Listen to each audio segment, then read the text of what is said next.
Hello ladies and gentlemen, this is Jason from ZLStarcraft and I have a 1 versus 1 for you guys today between Gosu's Pokebuni spawning as the blue Terran down in the bottom left side corner and EG Machine spawning as the red Zerg up in the top right hand corner.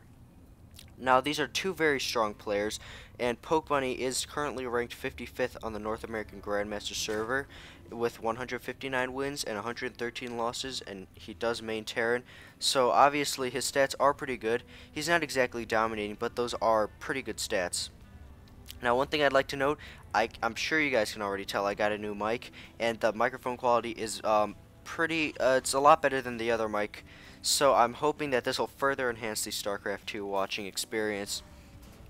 Now I don't have any info on EG Machine, which I'm very sorry about not having any info on him, but I'll try to find some for next time. I just could not find him on the Battle.net internet server, so the Grandmaster server. This map is going to be Cloud Kingdom, and what you're going to notice is that their expansion is very close, and the natural is very defendable, considering there's just destructible rocks defending that natural, which, as you can see over here, this ramp does not have any rocks on it, but that means that the opponent is going to have more distance to travel, considering he has to go up this ramp rather than this ramp. Now there is also a close third. It's within the same kind of within the same vicinity of the main and the natural. So this third base is going to be pretty defendable also, because this ramp serves as kind of a choke point and it's fairly easy to defend. What you're also going to notice about this map is that the expansions are all fairly close to the main bases, which I'm planning to see some heavy expanding from EG Machine.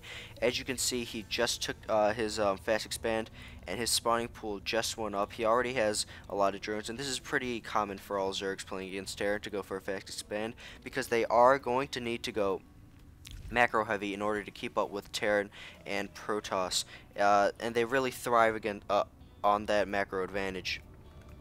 Now the Xel'Naga towers are going to be very crucial in this game, because as you can see, they provide very good vision of the middle of the map, which is very important because you can see exactly when your opponent is going to be moving out, and that's going to allow yourself to prepare, or that's going to allow the players rather to prepare for any attacks that are going to be coming their way. The most important aspect, I think, of this map is look at this ramp. This ramp on Cloud Kingdom is just so extremely small, and I think this is going to work in the Terran's favor, because Terran's units are mostly all ranged, so the small ramp is going to serve as a very small choke point in which they're going to be able to defend very easily, and the Zerg tends to clump up on the ramp. And that's going to be very detrimental, because Pokebuni's units will be able to reach machines if they're all clumped up on the ramp, and machines going to be doing hardly any damage. Now, in order for him to break this wall in that Pokebuni has created, I'm expecting to see some banelings if he wants to break that wall, but currently it doesn't look like any gas in production or any extractors down for machine, so it looks like he's going to be going pretty mineral heavy, but there's nothing really wrong with that, because minerals are very crucial in the early game, and that's kind of what's going to jumpstart you. Now it looks like the Zergling's going to be scouting around. He doesn't see an expansion, and it looks like the first Hellions coming out, and so by the look of that, he's gone with the 1-1-1 build, and I really like this build because it really opens up so many paths and to tech switch. That's going to keep your opponent in a very uncomfortable position, and it's not going to be able to respond very well.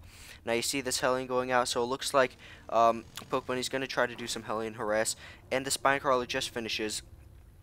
EG Machine just saw the Hellions, so he is going to need to put down some more Spine Crawlers in order to prevent any serious economic damage to his base. Now, I'd like to say another thing about the 1-1-1. It's very open to tech switches, as I've said, but it opens up just so many different opportunities. As you can see, he has a starport going down, and he could really do anything from here. He could go into cloaked banshees, he could go into heavy siege tanks, and it looks like he's going to be throwing down an expansion at the 6-minute mark. So it looks like we may be gearing up for a macro game, unless Pokebuni's Hellion harass can prove successful, which I think it might. A machine strangely throwing down a hatchery right here. Looks kind of strange, but as you can see, it kind of serves as a barrier to Pokebunny's Hellions, and these Hellions are going to be trying to poke up, and the Queens are going to advance, and I'm not sure that these Queens are going to be able to hold these Hellions off if they overextend themselves beyond the creep.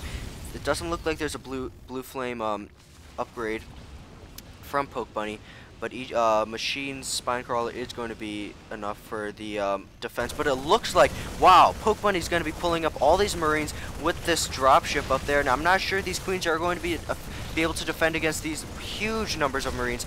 These Marines are just going to town on the Queens. These Queens are outrageously slow against Marines.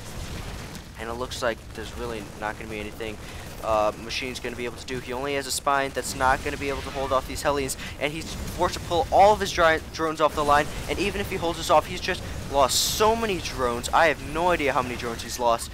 Wow, that is just a ton of drones that he's lost. So let's see how many units. Wow, he has currently 14 workers killed for Pokebunny and 30 units killed, so that was some pretty heavy damage, and it looks like the Hellions are going to be able to continue going to... They're just eating up these drones. The Marines are going to be killing these drones as well, and the Spine Crawler and the Zerglings are going to be trying to do some damage, although this dropship does bring these Hellions up here, and I don't think Machine's going to be able to do anything at this point. He's just lost so many drones. Let's see how many workers. 33 workers and 70 units. Wow, that is just crazy. So it looks like Machine, I don't want to sound harsh, but he's basically fucked at this point. Jesus. Alright, well, obviously you can see the power of the 111 build and see how many opportunities it really opens up. Machine GG's out there, and wow, that was some very aggressive play from Pokebunny, and it just shows you the power of the early 111, because he was able to successfully pull off that Hellion harass, just taking out an extreme number of drones. Great game. See you guys next time.